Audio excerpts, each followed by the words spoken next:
இன்றைக்கி உங்களுக்கு உருளைக்கிழங்கு பொரியல் எப்படி செய்யுதுன்னு சிம்பிளாக செஞ்சு காட்டுறேன் பாருங்கள்.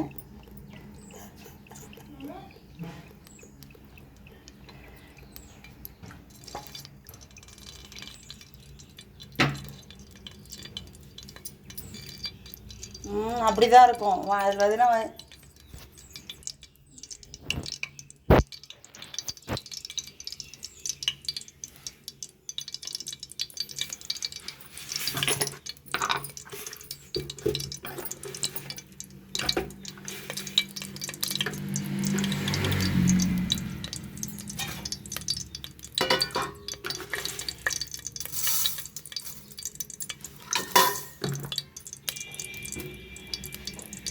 எண்ணெய் காஞ்சிடுச்சு.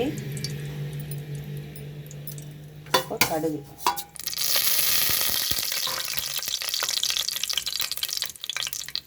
அது ஃபஸ்ட்டே நம்ம தேவையானதெல்லாம் நம்ம கட் பண்ணி தட்டில் வச்சுக்கணும்.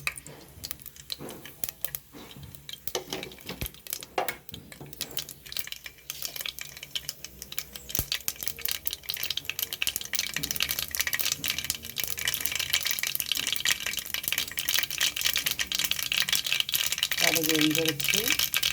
இப்போ வெங்காயம்,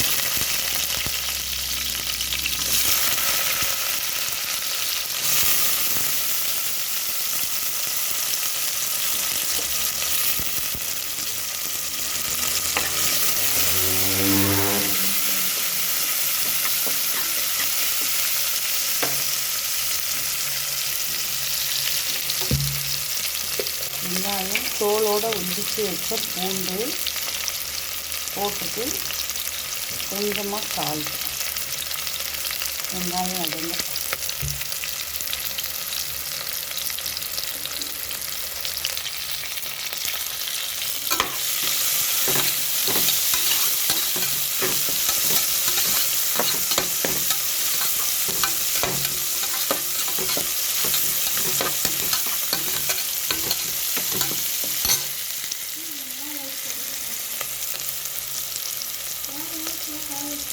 இதே தெரியுது.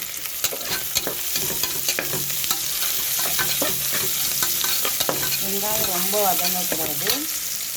அப்புறம் தக்காளி,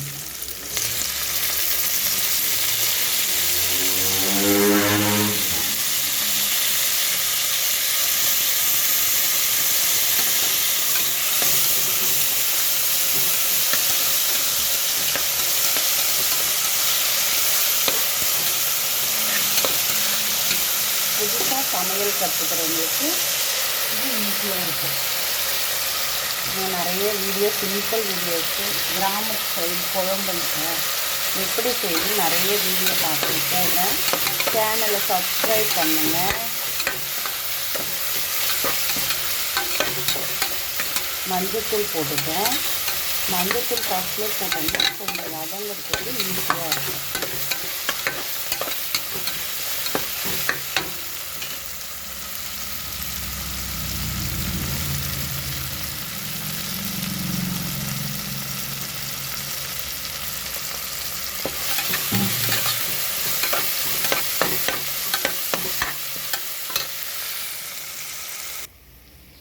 வெங்காயம் தக்காளி எல்லாமே பார்த்திங்கன்னா நல்லா வதங்கிடுச்சு. தக்காளி வந்து இப்போ சம்மர் தக்காளி வந்து கொஞ்சம் இதுவாக இருக்கும். நீங்கள் நல்லா நசுக்கி விட்டுக்கோங்க.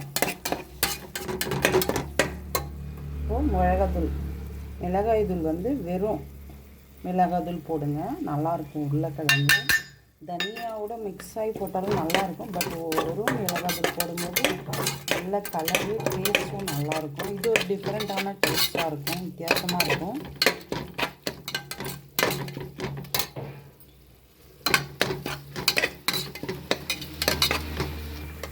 நம்ம ஃபஸ்ட்டில் கொஞ்சம் தான் சால்ட்டு போட்டோம். இப்போது தேவையான அளவுக்கு சால்ட் போட்டுக்கோங்க. ரொம்ப அதிகமாக போட்டுருப்பீங்க, டேஸ்ட் பண்ணிட்டு கூட போட்டுக்கோங்க தெரியாதவங்க.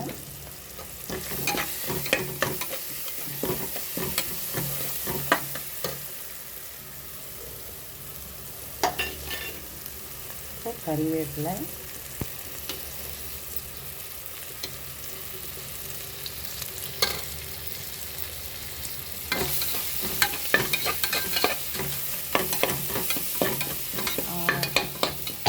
கருவேப்பிலை போட்டதுமே வாசனை வருது பாருங்க, பயங்கரம். இப்போ உருளைக்கிழங்கு போட்டுருங்க.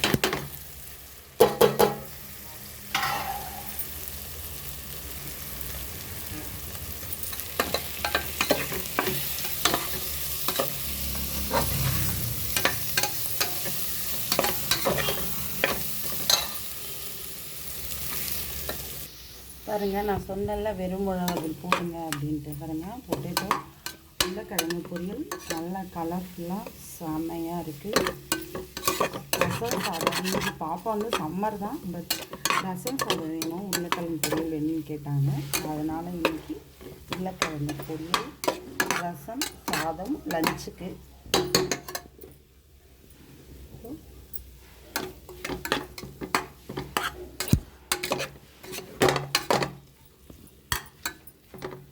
நான் கொஞ்சம் எப்போவுமே கொஞ்சம் கனமான பாத்திரத்தில் தான் சமைப்பேன். எனக்கு அது நல்லா ஹீட்டு, குக்கிங்கும் நல்லா இதுவாக இருக்கும். அடி பிடிச்சிரும். ஏன்னா அது கம்மியாக இது கடாய் அது மாதிரிலாம் சமைச்சா கொஞ்சம் எனக்கு அடி பிடிக்கிறதா இருந்தது. இப்போ எனக்கு அந்த மாதிரி பிரச்சனையெல்லாம் இல்லை. கொத்தமல்லி போட்டுக்கலாம்.